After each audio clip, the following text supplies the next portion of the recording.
The chances of a young Sheldon sequel series tackling Sheldon's time in Caltech are addressed by executive producer Steve Malaro. Despite diversifying its storytelling in the last several years, giving the rest of the ensemble their respective plots, the young Sheldon finale went back to its original premise when it shifted the focus back to its titular character. After tackling the aftermath of George's death, the final half-hour of the family dramedy tied up Sheldon's time in Texas, with the show wrapping up with the boy genius arriving at Caltech, where he will spend the rest of his adulthood.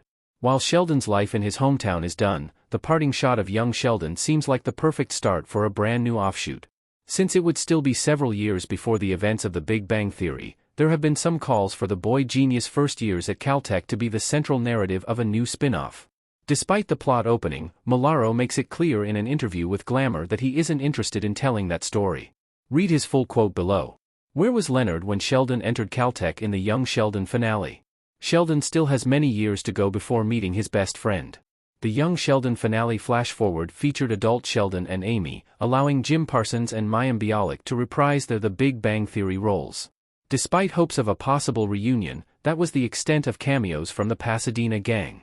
Besides the future, however, Sheldon's Caltech arrival may have posed some questions about the whereabouts of Sheldon's friends, particularly Leonard, Howard, and Raj.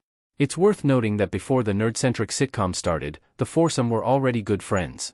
That being said, by the time Sheldon transferred to California, his pals still weren't finished with college. Based on the timeline, when Penny moved to apartment 4B at the start of The Big Bang Theory, Sheldon and Leonard were already roommates for 4 years. Before that, Sheldon was living with someone else.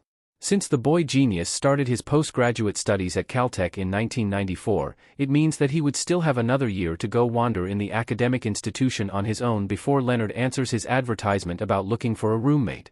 This is a substantial amount of unexplored time in Sheldon's life, but as Malaro said, he doesn't have any interest in tackling it.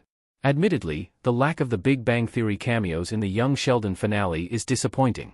While the prequel was rightfully focused on the Coopers, it shouldn't have been that difficult to recruit more members of the Pasadena gang for a brief cameo. At the very least, there should have been an explicit reference to all of them.